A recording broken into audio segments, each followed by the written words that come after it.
প্রথমে মাছটাকে ভেজে নিয়েছি। বলো তো বন্ধুরা, এটা কী মাছ? তোমরা কি চেনো? এগুলোকে আমরা গঙ্গার মৌরলা বলি। মাছটা ভাজার পরে পেঁয়াজ আদা রসুন ভালো করে ভেজে নিয়ে মাছটাকে প্রয়োজন মতন জল দেবো, আদা রসুন আর লঙ্কা গুঁড়ো জিরে গুঁড়ো দিয়ে ধনে পাতা দিয়ে মাছ কাটা দিয়ে একটু চাপা দিয়ে নামিয়ে নেবো। কেমন হয়েছে মাছের ঝালটা অবশ্যই কমেন্ট করে জানাবে। এরমভাবেই আমরা করে খাই।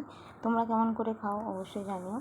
তারপরে ফের পেঁয়াজটাকে ভেজে চিংড়ি মাছটা ভেজে রেখেছিলাম সব একসাথে লঙ্কা বাটা আদা বাটা দিয়ে লঙ্কা গুঁড়ো হলুদ গুঁড়ো জিরে গুঁড়ো দিয়ে ভালো করে কষিয়ে নেবো। নিয়ে কুমড়ো শাকের চচ্চড়ি করবো। কুমড়ো শাক তরকারি কারা কারা খেতে ভালোবাসে অবশ্যই জানিও।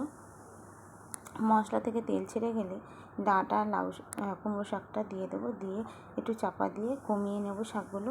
নিয়ে মশলা দিয়ে নাড়াচাড়া করে প্রয়োজন মতন জল দিয়ে একটু চাপা দিয়ে দেবো। এইভাবেই দেখো করে দেখবে, কুমড়ো শাকের তরকারিটাও খেতে খুব ভালো লাগে। কারা কারা খেয়েছে বা খাওনি অবশ্যই জানিও।